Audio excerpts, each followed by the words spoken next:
दौड़ की फरमाइश की जनाब असद उर्फ सदली गजलानी जदोई जिला मुजफ्फरगढ़ दौड़ा सुन के।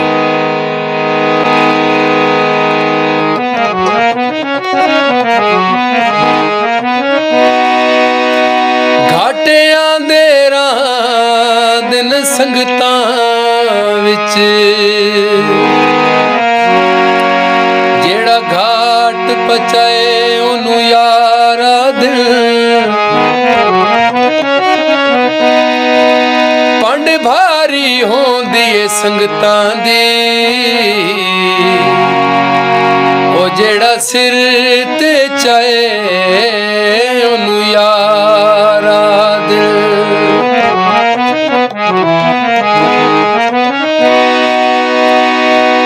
जेड़ा संगत दी खातिर पिड़ विच फखरी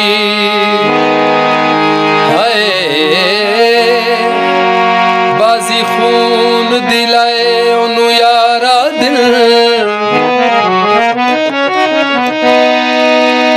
पहली गल्ले तोड़ निभैंदई कोई नहीं ओ जेड़ा तोड़ निभाए